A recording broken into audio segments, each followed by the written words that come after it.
നമസ്കാരം. നമ്മുടെ ഇടയിൽ കാണുന്ന വളരെ സാധാരണമായ ഒരു പ്രശ്നമാണല്ലോ തലവേദന. തലവേദന വരാത്തവരായി ആരും തന്നെ ഉണ്ടാവില്ല. വളരെ സാധാരണമായ ടെൻഷൻ ഹെഡേക്ക് മുതൽ തലച്ചോറിനകത്തുള്ള വളരെ ഗുരുതരമായ രക്തസ്രാവം, ട്യൂമറുകൾ, ക്യാൻസറുകൾ തുടങ്ങിയവയൊക്കെ തന്നെ തലവേദനയ്ക്ക് കാരണമാകാം. തലവേദന ചില ആൾക്കാർക്ക് മൈഗ്രെയിൻ കൊണ്ട് വരാം, മറ്റുള്ളവർക്ക് തലവേദന ടെൻഷൻ കൊണ്ടുവരാം. ഇത്തരം തലവേദനകളൊക്കെ വളരെ ഗുരുതരമായ പ്രത്യാഘാതങ്ങൾ ഉണ്ടാക്കാറില്ല.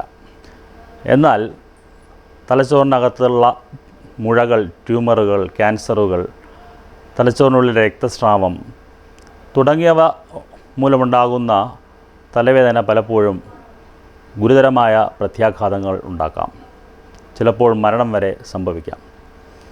അതുകൊണ്ട് തന്നെ ഗുരുതരമായ തലവേദന നമ്മൾ വളരെ നേരത്തെ തന്നെ കണ്ടെത്തി ചികിത്സിച്ച് സുഖപ്രദം ആക്കേണ്ട ആവശ്യമുണ്ട്.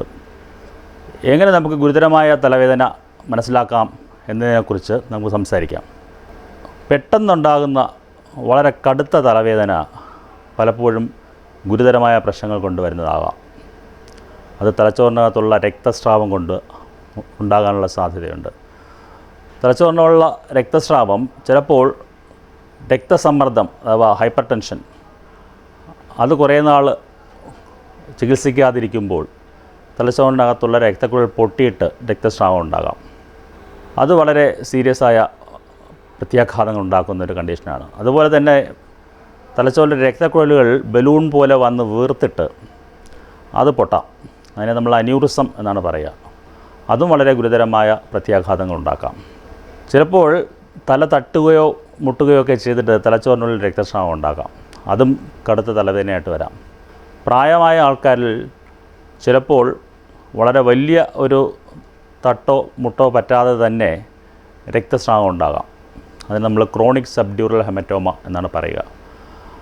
അത് കുറേശ്ശെ വർദ്ധിച്ച് ഒരു വശം തളർന്നു പോവുകയും സംസാരശേഷി ചിലപ്പോൾ നഷ്ടപ്പെടുകയും ബോധം നഷ്ടപ്പെടുകയൊക്കെ ചെയ്യാം.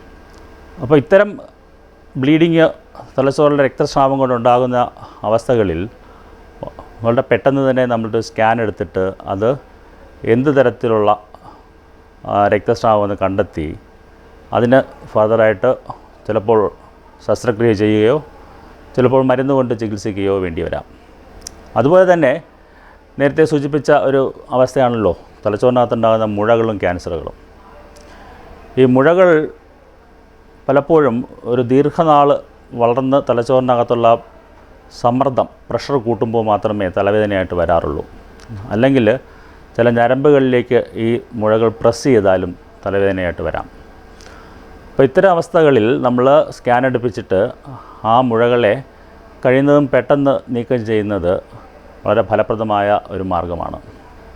ഇപ്പോൾ മുഴകൾ ചികിത്സിക്കാനായിട്ട് നമുക്ക് പലപ്പോഴും ഇത്തരം ശസ്ത്രക്രിയകൾ പരിപൂർണ വിജയത്തിൽ നമുക്ക് ചെയ്യാൻ കഴിയും. ഇപ്പോൾ ഓപ്പറേഷൻ ചെയ്യുന്ന സമയത്ത് നമ്മൾ മൈക്രോസ്കോപ്പ് ഉപയോഗിച്ചിട്ട് തലച്ചോറിന് ചുറ്റും മറ്റ് പരിക്കുകളുണ്ടാകാതെ ഈ മുഴ തന്നെ മാറ്റാനുള്ള രീതികൾ ഇന്ന് ലഭ്യമാണ്. തലച്ചോറിനകത്തുണ്ടാകുന്ന ക്യാൻസറുകളാണ് തലവേദനയ്ക്കുള്ള മറ്റൊരു കാരണം. അപ്പോൾ ക്യാൻസറുകൾ തലച്ചോറിനകത്തുനിന്ന് നേരിട്ടുണ്ടായതാകാം, അല്ലെങ്കിൽ ശരീരത്തിൻ്റെ മറ്റു ഭാഗങ്ങളിൽ നിന്ന് വന്നിട്ട് അത് തലച്ചോറിലേക്ക് പടർന്നതാകാം. ഇത് രണ്ടിനും നേരത്തെ നമ്മൾ കണ്ടുപിടിക്കുകയാണെങ്കിൽ ഫലപ്രദമായ ചികിത്സ ലഭ്യമാണ്. എന്നാലും മറ്റു മുഴകളുടെ മായി താരതമ്യം ചെയ്യുമ്പോൾ ഇവയുടെ പ്രോഗ്നോസിസ് അത്ര നല്ലതായിരിക്കില്ല. തലച്ചോറിനകത്ത് ഗുരുതരമായ പ്രത്യാഘാതമുണ്ടാകുന്ന ഒരു തലവേദനയ്ക്ക് കാരണമായതാണ് തലച്ചോറിനകത്ത് വെള്ളം കെട്ടുക, ഹൈഡ്രോകെഫാലസ് എന്നൊരു കണ്ടീഷൻ. അത് തലച്ചോറിനകത്തുള്ള അറകൾക്ക് ഉള്ളിൽ അതിൻ്റെ ഒഴുക്ക് തടസ്സപ്പെട്ട് വെള്ളം കെട്ടുമ്പോഴാണ് അത് സംഭവിക്കുക. അപ്പോൾ അതിലും നമുക്ക് തലവേദനയായിട്ടോ ചിലപ്പോൾ നടക്കാനുള്ള ബുദ്ധിമുട്ടായിട്ടോ അല്ലെങ്കിൽ നമുക്ക് മൂത്രമൊഴിക്കാനുള്ള നിയന്ത്രണം നഷ്ടപ്പെടുന്ന രീതിയിലോ ഓർമ്മക്കുറവോ ഒക്കെ ആയിട്ട് ഇത് വരാം. അപ്പോൾ അതും നമുക്ക് കണ്ടുപിടിച്ചിട്ട് ചില അവസ്ഥകളിൽ മരുന്നിൻ്റെ ആവശ്യം മാത്രമേ വരികയുള്ളൂ. മറ്റു ചില അവസരങ്ങളിൽ നമുക്കതിനെ ശസ്ത്രക്രിയ ചെയ്ത് ഒരു ഷണ്ട് ഓപ്പറേഷൻ ചെയ്തിട്ടോ അല്ലെങ്കിൽ എൻഡോസ്കോപ്പി ഉപയോഗിച്ചിട്ടോ നമുക്കതിനെ ചികിത്സിച്ച് സുഖമാക്കാവുന്നതാണ്. പൊതുവിലെ ഗുരുതരമായ പ്രത്യാഘാതങ്ങളുണ്ടാകുന്ന തലവേദനകളിൽ ചിലപ്പോൾ നേരത്തെ ഉണ്ടായിരുന്ന ഒരു തലവേദനയുടെ അവസ്ഥ പെട്ടെന്ന് മാറുന്ന രീതിയിലാവാം. ഉദാഹരണമായിട്ട് മൈഗ്രെയിൻ ഉണ്ടായിക്കൊണ്ടിരിക്കുന്ന ഒരാൾക്ക് ആ തലവേദന മാറിയിട്ട് വേറെ തരത്തിലുള്ള തലവേദന വരികയാണെങ്കിൽ നമുക്ക് തീർച്ചയായിട്ടും അതിനെ വീണ്ടും മറ്റ് ടെസ്റ്റുകൾ ചെയ്യേണ്ട ആവശ്യമുണ്ട്.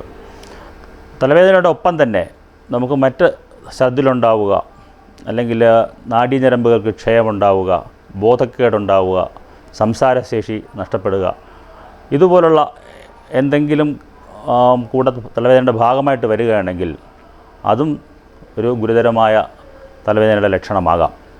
ഇത്തരം അവസ്ഥകളിലൊക്കെ തന്നെ ഒരു ന്യൂറോ ഡോക്ടറെ കണ്ടിട്ട് പരിശോധന നടത്തി സ്കാനുകളൊക്കെ എടുത്ത് ചികിത്സിക്കുന്നതാണ് എപ്പോഴും ഉത്തമം.